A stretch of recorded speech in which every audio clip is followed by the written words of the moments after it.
بسم اللہ الرحمن الرحیم۔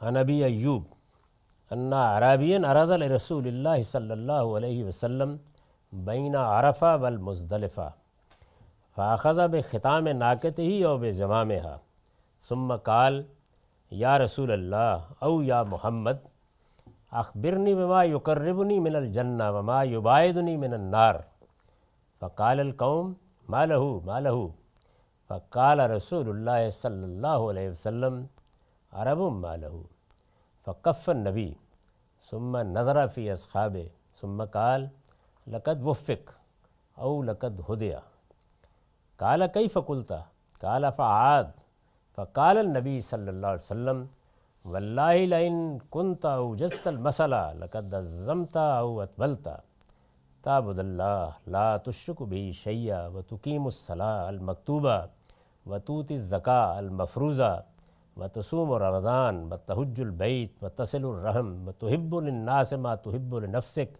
وتکرہ لهم ما تکرہ لنفسک دعناک قال والذی نفسی بیدہ لا ازید علی ھذا فلما ادبر قال رسول اللہ صلی اللہ علیہ وسلم ان تمسک بما امر بہ دخل الجنہ۔ یہ بڑی دل نواز روایت ہے، یعنی اس طرح کی چند روایتیں بھی اگر مل جاتیں تو یہی حدیث کی قدر و قیمت کے لیے کافی تھی۔ اس میں شبہ نہیں ہے کہ جو اخبار احاد ہیں یا حدیث ہیں، ان کو جب لوگوں نے بیان کیا ہے تو یہ بڑی ذمہ داری کی چیز تھی، اس سے مسئلے بھی بڑے پیدا ہوئے، لیکن ان سے جو خزانہ ہاتھ آیا ہے وہ بھی بڑا ہی قیمتی ہے، بڑا غیر معمولی ہے۔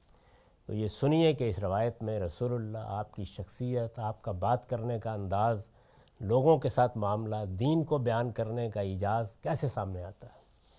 ابو ایوب رضی اللہ عنہ روایت کرتے ہیں کہ رسول اللہ صلی اللہ علیہ وسلم عرفہ اور مزدلفہ کے درمیان کسی جگہ تھے، یعنی معلوم ہوتا ہے کہ حج کا موقع ہے اور عرفات سے آپ واپس آ رہے ہوتے ہیں تو پہلے مزدلفہ میں ٹھہرتے ہیں، اس کے درمیان کسی جگہ تھے کہ ایک دیہاتی سامنے آ گیا۔ یعنی صحابہ کرام جو آپ سے واقف ہیں، جانتے ہیں، ان کا رویہ بالکل اور ہوتا ہے۔ ایک دیہاتی بدو سامنے آ گیا، اس نے آگے بڑھ کر یعنی نہ سلام نہ دعا، آپ کی اونٹنی کی نکیل پکڑ لی۔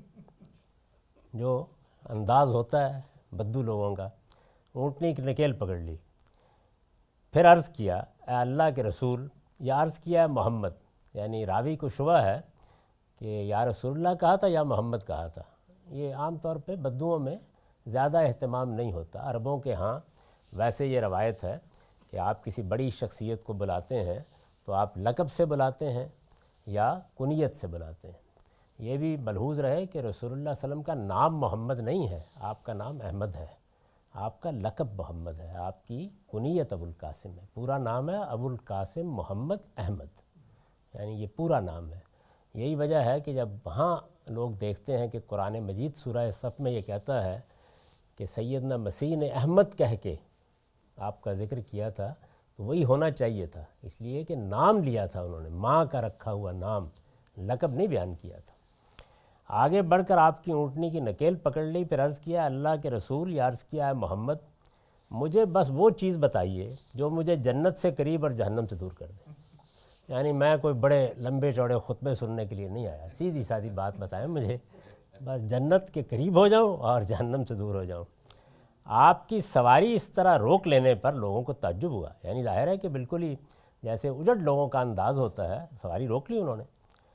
چنانچہ لوگ ادھر ادھر سے کہنے لگے اسے کیا ہوا، اسے کیا ہوا، یعنی یہ کیا کیا اس نے، یعنی نہ کوئی آگے کوئی بات کہی۔ ہوتا ہے نا کہ آپ بات کرنا چاہتے ہیں، ایک بڑی شخصیت ہے، آپ کو کسی طریقے سے بات کرنی چاہیے، ہجوم میں سے نکلے، نکیل پکڑ لی، تو لوگوں کو کچھ تعجب بھی ہوا کہ کوئی خدا نخواستہ کیا مسئلہ ہے۔ تو لوگوں نے کہنا شروع کیا کیا ہوا کیا ہوا۔ اس پر رسول اللہ صلی اللہ علیہ وسلم نے فرمایا اسے کوئی ضرورت لاحق ہے، یعنی کوئی بات پوچھنا چاہتا ہے۔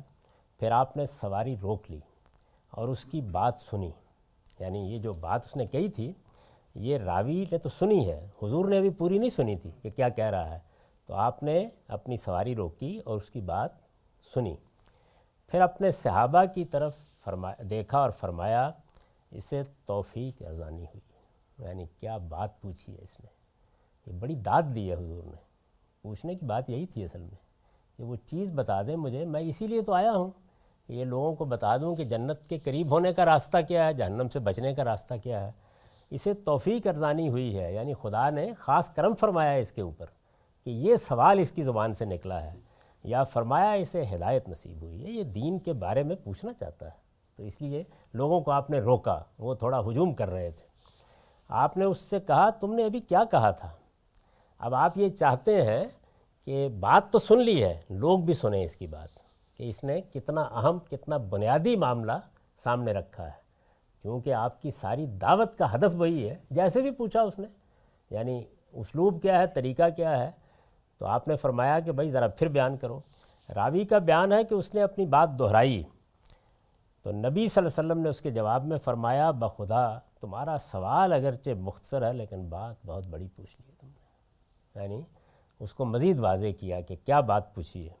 اب جواب دیا، فرمایا تم اللہ کی بندگی کرو گے، اس کے ساتھ کسی کو شریک نہیں ٹھہراؤ گے، فرض نماز کا اہتمام رکھو گے، لازمی زکوٰۃ ادا کرو گے، رمضان کے روزے رکھو گے، بیت اللہ کا حج کرو گے، رشتہ داروں کے ساتھ صلہ رحمی کا رویہ اختیار کرو گے، جو اپنے لیے پسند کرتے ہو وہی لوگوں کے لیے پسند کرو گے، اور جو اپنے لیے پسند نہیں کرتے اسے لوگوں کے لیے بھی پسند نہیں کرو گے۔ یہ ہے راستہ جنت کا، کوئی کمی رہ گئی باقی؟ یعنی ایسا مختصر، ایسا جامع دین کا وہ پہلو جو خدا سے متعلق ہے اور وہ جو انسانوں سے متعلق ہے۔ یعنی آپ یہ دیکھیے کہ اس میں کیا کیا چیزیں بیان کی ہیں، سب کی سب ان پر میں اپنے نوٹ آپ کو بتاؤں گا تو اس کے بعد اندازہ ہوگا کہ کیا بات ہے، لیکن پہلے روایت کو آخر تک سن لیں۔ یہ بات کہہ کے، یعنی یہ بات آپ نے بیان کی ساری کی ساری، جب بات ختم ہو گئی تو کہیں اچھا میری اونٹنی کو جانے دو، یعنی اس نے نکیل پکڑی ہوئی ہے، جانے نہیں دینا۔ اب اس کا جواب سنیے، اس نے کہا اس ذات کی قسم جس کے قبضے میں میری جان ہے، آپ نے جو کچھ ہدایت فرمائی ہے میں اس پر اپنی طرف سے کوئی اضافہ نہیں کروں گا، یعنی ٹھیک ٹھیک عمل کروں گا، آگے کچھ نہیں کروں گا۔ وہ نکیل چھوڑ کر جانے کے لیے پلٹا تو رسول اللہ صلی اللہ علیہ وسلم نے فرمایا اسے جو کچھ بتایا گیا ہے یہ اس پر عمل پیرا رہا تو جنت میں جائے گا۔ یعنی جو اصل سوال تھا اس کا جواب بھی دے دیا، اور پھر فرمایا کہ بس یہی ہے اس میں راستہ۔ تو یہ جو ہمارے ہاں عام طور پر صوفیانہ قسم کی باتیں، لمبی چوڑی فلسفیانہ چیزیں، کچھ بنیادی مقدمات، کچھ اس کے نتائج، پھر اس کے بعد مرشدوں کے احکام اور فلاں، کچھ نہیں ہے اس میں، سیدھا سیدھا دین ہے۔ یہ اللہ تعالیٰ کے تعلق سے باتیں ہیں، اور اخلاقی پہلو سے جو چیز بیان کی ہے وہ میں ابھی وضاحت کرتا ہوں آپ کے سامنے، پھر دیکھیے۔ تو اس میں ایک ایک چیز کو ہم لیں گے۔ سب سے پہلی چیز اس کا سوال ہے، مجھے وہ چیز بتائیے جو مجھے جنت سے قریب اور جہنم سے دور کر دے۔ میں نے اس پر لکھا ہے کہ دین میں جس چیز کو نصب العین کی حیثیت حاصل ہے وہ یہی ہے۔ خدا کے پیغمبر اسی نصب العین تک پہنچنے کی دعوت کے لیے مبعوث کیے جاتے ہیں، دنیا میں کوئی حکومتیں قائم کرنے، اقتدار حاصل کرنے کے لیے نہیں، یہ ضمنی چیزیں ہیں۔ اصل چیز یہی ہے، پیغمبر آتے ہیں کہ وہ لوگوں کو بتائیں کہ جنت کے قریب کیا چیز کرے گی، جہنم سے کیا دور لے جائے گی۔ رسول اللہ صلی اللہ علیہ وسلم کی دعوت و تبلیغ اور قرآن کے انذار نے یہ نصب العین اپنے مخاطبین کے لیے کس درجے واضح کر دیا تھا، اس کا کچھ اندازہ اس سوال سے کیا جا سکتا ہے۔ یعنی جب آپ دنیا میں موجود تھے تو کوئی ابہام نہیں تھا، ایک بدو، ایک دیہاتی بھی آ کے وہی بات پوچھتا تھا جس کو آپ لینے کے لیے آئے تھے، تو لوگوں کو معلوم تھا کہ آپ سے کیا لینا ہے، یعنی یہ لینا ہے کہ دنیا میں ایک اچھا نظام کیسے قائم کیا جاتا ہے، یا یہ لینا ہے۔ تو اس نے آگے وہی پوچھا جو آپ سے لینا چاہیے، جو پیغمبروں سے لینا چاہیے، جو ان کی دعوت کی بنیاد ہے۔ یاد ہوگا کہ ہم نے ابو ایوب کی ایک روایت پڑھی تھی جس میں ایک اعرابی نے، ایک بدو نے رسول اللہ صلی اللہ علیہ وسلم کی اونٹنی کی لگام پکڑ لی اور آپ سے کچھ سوالات کیے تھے۔ اس میں جو اہم نکات تھے ان کی طرف توجہ دلانا پیش نظر ہے۔ پہلی چیز جو اس روایت میں زیر بحث آئی وہ سوال تھا، یعنی اس نے لگام پکڑی اور جو سوال کیا وہ یہ تھا کہ اے محمد مجھے وہ چیز بتائیے جو مجھے جنت سے قریب اور جہنم سے دور کر دے۔ اس پر میں نے یہ نوٹ لکھا ہے کہ دین میں جس چیز کو نصب العین کی حیثیت حاصل ہے وہ یہی ہے۔ ایک چیز تو یہ ہے کہ آپ نے دنیا میں دین کا کیا ہدف ہے جس کو حاصل کرنا ہے، وہ ہے تزکیہ، پاکیزگی، پیوریفیکیشن. یہ سب کس لیے ہے؟ نصب العین کیا ہے؟ یعنی یہ تزکیہ کس لیے، یہ پاکیزگی کس لیے، اس کا حاصل کیا ہے؟ وہ کیا چیز ہے کہ جس کو سامنے رکھ کر انسان پاکیزگی حاصل کرنے کی جدوجہد کرے؟ وہ یہی ہے کہ انسان جنت سے قریب ہو جائے اور جہنم سے دور ہو جائے. ہمیں جس امتحان میں ڈالا گیا ہے یہ گویا اس امتحان کا خاتمہ ہے، وہ یہاں ہونا ہے. یا فیصلہ ہو جائے گا کہ ہم خدا کی ابدی بادشاہی میں داخل ہو جائیں گے، اور یا اللہ تعالیٰ کی رحمت سے دور ہو، جس سے ہر شخص کو پناہ مانگنی چاہیے. دین میں جس چیز کو نصب العین کی حیثیت حاصل ہے وہ یہی ہے. خدا کے پیغمبر اسی نصب العین تک پہنچنے کی دعوت کے لیے مبعوث کیے جاتے ہیں. یعنی اللہ کے پیغمبر کس لیے آتے ہیں؟ انسانوں کے کسی سیاسی مسئلے کو حل کرنے کے لیے، کوئی حکومت قائم کرنے کے لیے، کوئی دنیا پر غلبہ قائم کر دینے کے لیے ہرگز نہیں. وہ اس لیے آتے ہیں تاکہ اس بات کے لیے لوگوں کو متنبہ کریں، خبردار کریں، انہیں بتائیں کہ تمہیں ایک دن اس پروردگار کے سامنے کھڑے ہونا ہے، ملاقات کے اس موقع کے اوپر فیصلہ ہو جانا ہے کہ کہاں جاؤ گے. رسول اللہ صلی اللہ علیہ وسلم کی دعوت و تبلیغ اور قرآن کے انذار نے یہ نصب العین اپنے مخاطبین کے لیے کس درجہ واضح کر دیا تھا، اس کا کچھ اندازہ اس سوال سے کیا جا سکتا ہے. یعنی جو لوگ رسول اللہ صلی اللہ علیہ وسلم کے سامنے اس وقت موجود ہیں، یا آپ کی بات ان تک پہنچ رہی ہے، یا دیہاتوں میں ہیں اور وہاں سن رہے ہیں، ان پر یہ بات بالکل واضح ہے کہ یہ ہستی کس لیے آئی ہے. یعنی انہیں کوئی تردد نہیں ہے، وہ یہی پوچھنے کے لیے آئے ہیں. یعنی ایک بدو نے، ایک عرابی نے بھی آ کے لگام پکڑی ہے تو وہ بنیادی بات پوچھی ہے کہ مجھے یہ بتا دیجئے کہ آپ جو بات دنیا کو بتانے آئے ہیں کہ لوگوں جنت کے قریب ہو جاؤ. جیسے قرآن مجید نے ایک تصویر کھینچی ہے کہ پیغمبر گویا آگ کے کنارے پر کھڑے ہوئے لوگوں کو کھینچ کر اس سے نکال رہے ہیں، تو وہ پوچھتا ہے کہ مجھے یہ بتائیے. رسالت میں آپ صلی اللہ علیہ وسلم نے تحسین کی تھی. یعنی جس وقت صحابہ کرام نے دیکھا کہ اس نے لگام پکڑ لی ہے تو وہ اس کی طرف لپکے، تو آپ نے فرمایا تھا کہ اسے توفیق ارزانی ہوئی ہے، یا فرمایا تھا کہ اسے ہدایت نصیب ہوئی ہے. ظاہر ہے کہ یہ کیا چیز ہے؟ تو میں نے اسے واضح کیا، یعنی خدا نے اسے توفیق ارزانی کی یا اس کی رہنمائی فرمائی ہے کہ یہ مجھ سے وہی چیز لینے آیا ہے جو لوگوں کو میرے پاس لینے کے لیے آنا چاہیے. یہ سوال بھی وہی لے کے آیا ہے، مانگنے بھی وہی آیا ہے. تو اصل میں یہ چیز ہے جس کی آپ نے تحسین فرمائی کہ ٹھیک سوال کیا اس نے. یعنی آنکھوں میں آشوب ہے تو علاج کرانے نہیں آیا، دم کروانے نہیں آیا، وظیفہ سیکھنے نہیں آیا. یہ میرے پاس وہ چیز لینے آیا ہے جو لینے کے لیے آنا چاہیے. اس کے بعد جب آپ نے جواب دینا چاہا تو فوراً نہیں دیا، سن لی تھی آپ نے بات. اس سے کہا کہ تم نے ابھی کیا کہا تھا، دہراؤ. تو ظاہر ہے کہ یہ بھی ایک اہم چیز تھی. تو میں نے توجہ دلائی ہے، یہ آپ نے اس لیے فرمایا کہ دوسرے بھی سن لیں اور انہیں یاد دہانی ہو کہ پوچھنے کی اصل بات ہے کیا. یعنی حضور نے رک کر یہ کہا کہ ذرا پھر اپنی بات دہراؤ. آپ کے صحابہ ساتھ ہیں، حج کا موقع ہے، رسالت میں آپ صلی اللہ علیہ وسلم عرفات سے واپس آ رہے ہیں. یعنی وہ بڑا ایک ایسا اہم موقع ہے کہ جس میں لوگ پوری طرح متوجہ ہیں.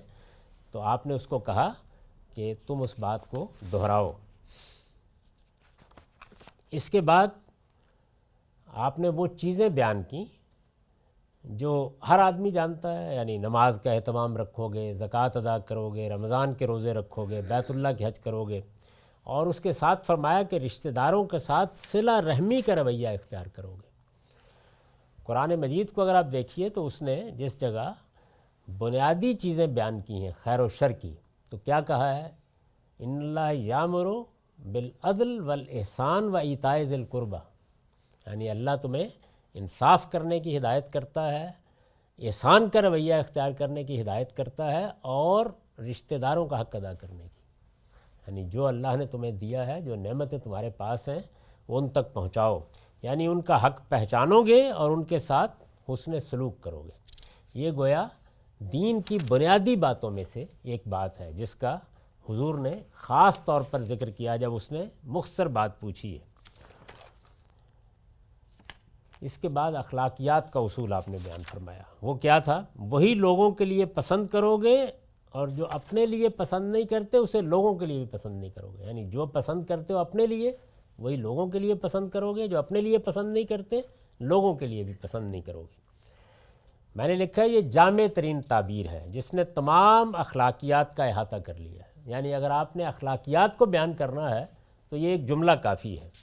انسان کی فطرت میں برائی اور بلائی کا جو شعور بدیت کیا گیا ہے، ہم کہتے ہیں نا کہ فَالْهَمَهَا فُجُورَهَا وَتَقْوَاهَا، انسان کے اندر یہ شعور موجود ہے، یہ اس کا ظہور ہے۔ اس کی بنیاد پر اگر ہم چاہیں تو ان سب اوامر اور نواہی کی فہرست خود مرتب کر سکتے ہیں جس باب میں بیان ہوئے، یعنی آپ اپنے آپ سے پوچھئے آپ اپنے ساتھ کیا سلوک پسند کرتے ہیں، اور آپ اپنے آپ سے پوچھئے آپ اپنے ساتھ کیا پسند نہیں کرتے۔ تو جو آپ پسند نہیں کرتے وہ نواہی کی فہرست ہے، اور جو آپ پسند کرتے ہیں وہ اوامر کی فہرست ہے۔ تو گویا دین کے تمام احکام، دین کے احکام کے لیے تعبیر کیا؟ اوامر اور نواہی، کچھ چیزوں کا حکم دیا گیا ہے، کچھ سے روکا گیا ہے۔ تو جن چیزوں کا حکم دیا گیا ہے وہ کون سی چیزیں ہیں؟ وہ یہی چیزیں جو ہم اپنے لیے پسند کرتے ہیں، اور یہ گویا معیار ہے۔ اللہ تعالیٰ نے بتا دیا ہے کہ تم بڑی بحثیں کر سکتے ہو، لیکن جس وقت تمہارے ساتھ کوئی برائی ہوتی ہے تو سب فلسفے ختم ہو جاتے ہیں۔ کبھی یہ نہیں چاہو گے کہ تمہارے گھر میں کوئی چوری کر لے، تمہیں کوئی ملاوٹ کر کے دے دے، تو تمہارے اندر وہ ترازو اللہ نے رکھی ہے۔ اس کے بعد آپ نے فرمایا کہ بات ہو گئی، اچھا اب میری اونٹنی کو جانے دو، یعنی بہت محبت بہت شفقت کے ساتھ۔ میں نے لکھا ہے یہ غائب درجہ محبت کا اسلوب ہے، اور نبی صلی اللہ علیہ وسلم کی کریم النفسی پر دلالت کرتا ہے، یعنی نہ آپ نے اس کے لگام پکڑنے پر برا مانا، نہ صحابہ کرام قریب ہوئے تو ان کو اس کو جھڑکنے دیا، بہت محبت بہت شفقت کے ساتھ اس کی بات بھی سمجھی، اس کا جواب بھی دیا، اور پھر اسی محبت کے ساتھ یہ کہا کہ بھائی اب میری اونٹنی چھوڑ دو، میں نے تمہاری بات کا جواب دے دیا۔ اور آخر میں یہ کہا ہے کہ جس وقت یہ ساری بات ہو گئی تو اس شخص نے اللہ کا شکر ادا کیا اور یہ کہا کہ میں اس پر کوئی اضافہ نہیں کروں گا۔ نکیل چھوڑ کر جانے کے لیے پلٹا تو رسول اللہ صلی اللہ علیہ وسلم نے فرمایا اسے جو کچھ بتایا گیا ہے یہ اس پر عمل پیرا رہا تو جنت میں جائے گا۔ یہ توحید و رسالت پر ایمان کے تقاضے ہیں جنہیں نبی صلی اللہ علیہ وسلم نے تفصیل کے ساتھ بیان کر دیا ہے۔ اس سے واضح ہے کہ جنت میں داخل ہونے کے لیے ایمان کے ساتھ عمل بھی ضروری ہے، الا یہ کہ کسی شخص کو اللہ اس کے کسی خیر کے پیش نظر معاف فرما دے، جیسا کہ قرآن کی بعض آیتوں اور اوپر کی روایتوں سے متبادر ہوتا ہے۔ اس باب میں ہم نے یہ روایتیں پڑھی ہیں کہ جس نے توحید کو مان لیا، جس نے یہ اقرار کر لیا کہ اللہ کے سوا کوئی الہ نہیں، اس کے لیے جنت کی ضمانت ہے۔ اس روایت نے واضح کر دیا کہ وہ نتیجے کا بیان ہے، یعنی جب بندہ اللہ کی توحید پر سچا ایمان رکھے گا تو لازماً اس راستے پر چلے گا، اگر کہیں غلطی کرے گا تو پلٹے گا، اور اگر کہیں گناہ کا ارتکاب کر بیٹھے گا تو ندامت کے ساتھ توبہ کرے گا۔ تو یہ تعلیم ہے گویا جو پوری کی پوری ہمارے سامنے اس روایت میں آ گئی ہے۔ اقول قولی ھذا واستغفر اللہ لی ولکم ولسائر المسلمین۔